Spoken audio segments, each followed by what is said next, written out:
राष्ट्रीय बीमा जागरूकता दिवस हर साल कब मनाया जाता है? तो इसका आंसर हो जाएगा 28 जून को। ठीक है, 28 जून को प्रत्येक वर्ष ये राष्ट्रीय बीमा जागरूकता दिवस के रूप में मनाया जाता है। चलिए इसका नोट्स है, हर साल 28 जून को राष्ट्रीय बीमा जागरूकता दिवस यानी कि नेशनल इंश्योरेंस अवेयरनेस डे मनाया जाता है।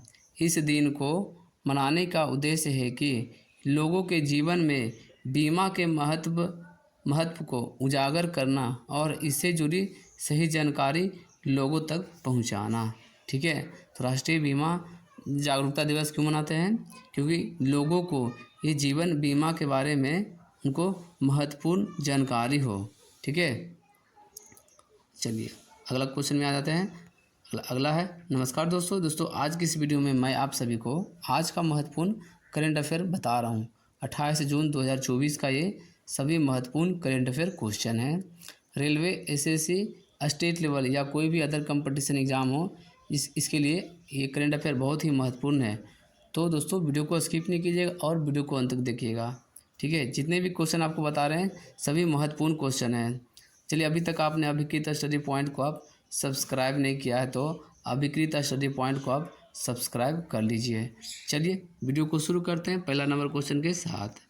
पहला नंबर एक क्वेश्चन है, ठीक है, हाल ही में किस राज्य सरकार ने ओबीसी के लिए आरक्षण को बढ़ाया है और क्रीमी लेयर की आय सीमा में वृद्धि की है? तो इसका आंसर हो जाएगा हरियाणा। ठीक है, हरियाणा राज्य सरकार ने ओबीसी के लिए यानी अदर बैकवर्ड क्लास के लिए ये आरक्षण को बढ़ाया है। ठीक है, आरक्षण को बढ़ाया है और क्रीमी लेयर में जो आएंगे उनके लिए जो आय की सीमा है उनकी वो वृद्धि किया गया है। ठीक है, यानी कि उम्र का जो सीमा है उसको बढ़ाया गया है। ठीक है, ठीक है, तो इनकम और जो एज वो बढ़ाया गया है। चलिए, हरियाणा राज्य सरकार के द्वारा यह जो फैसला है यह लिया गया है। ठीक है, चलिए इसका नोट से, हरियाणा सरकार ने ओबीसी के लिए आरक्षण बढ़ाया है।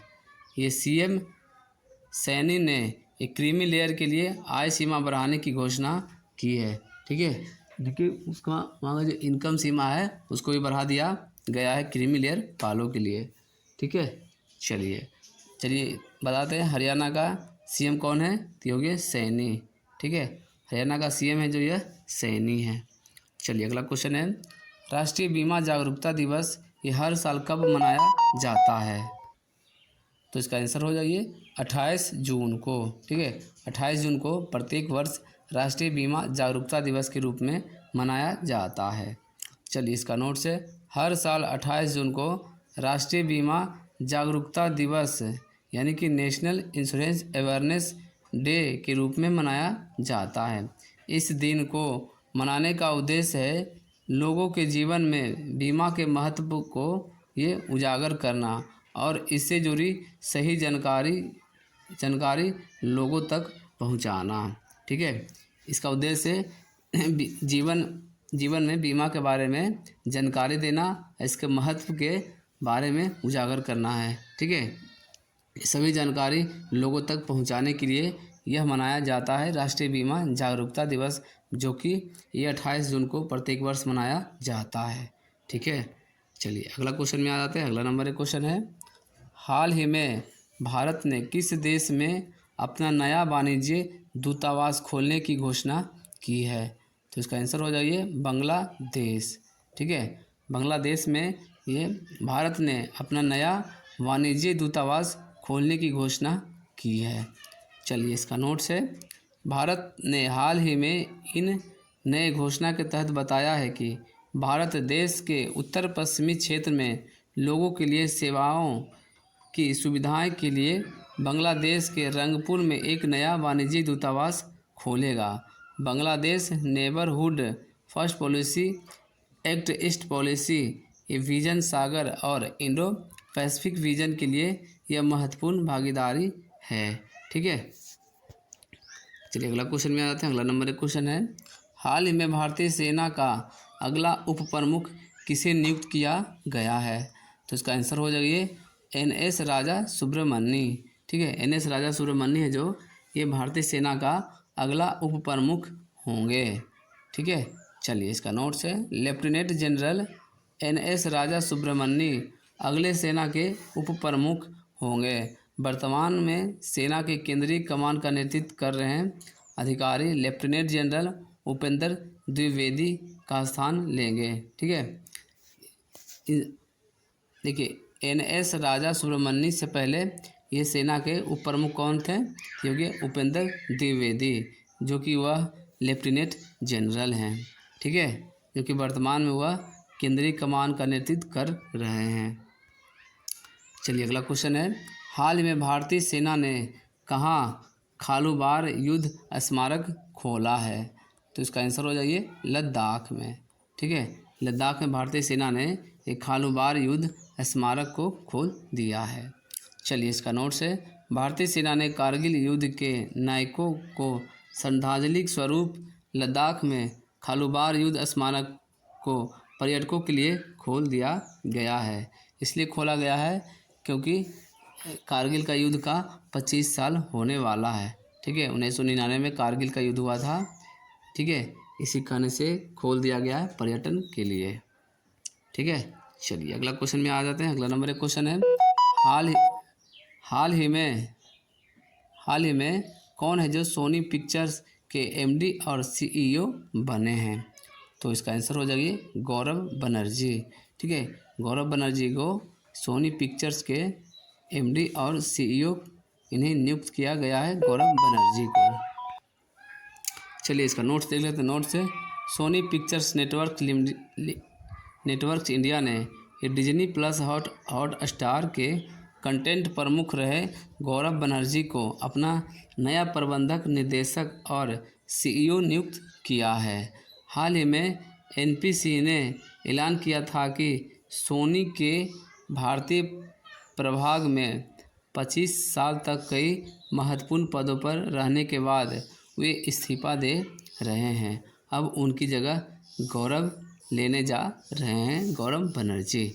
ठीक है, गौरव बनर्जी जो डिज्नी प्लस हॉट स्टार है, इसके कंटेंट के प्रमुख रह चुके हैं पहले ये गौरव बनर्जी। ठीक है, वर्तमान में सोनी पिक्चर्स के MD CEO कौन थे? तो योगी NPC। ठीक है, NPC जो थे ये वर्तमान में सोनी पिक्चर्स के MD और CEO थे, जो कि वह 25 साल तक इसमें कई महत्वपूर्ण पदों पर यह काम किए हैं। ठीक है, ये NPC। ठीक है, इनका 25 साल होने के बाद यह इस्तीफा दे रहे हैं और इनके बाद जो है सोनी पिक्चर्स के MD और CEO कौन बनेंगे? तो ये गौरव बनर्जी हैं जो यह बनेंगे। ठीक है, चलिए अगला क्वेश्चन है, हाल ही में किसने स्पेनिश ग्रैंड प्रिक्स में जीत हासिल की है? तो इसका आंसर हो जाइए मैक्स वेरस्टैपेन से। ठीक है, मैक्स वेरस्टैपेन है जो ये स्पेनिश ग्रैंड प्रिक्स के खिताब जीत हासिल किए हैं। ठीक है, इसका नोट से मैक्स वेरस्टैपेन ने स्पेनिश ग्रैंड प्रिक्स में जीत हासिल की, जिससे फार्मूला 1 ड्राइवर्स चैंपियनशिप में उनकी स्थिति और मजबूत हो गई है। चलिए अगला नंबर एक क्वेश्चन है, हाल ही में कहाँ विश्व का पहला एशियाई किंग वल्चर प्रजनन केंद्र स्थापित किया जाएगा? तो इसका आंसर हो जाइए उत्तर प्रदेश में। ठीक है, उत्तर प्रदेश में विश्व का पहला एशिया किंग वल्चर प्रजनन केंद्र स्थापित किया जाएगा उत्तर प्रदेश में।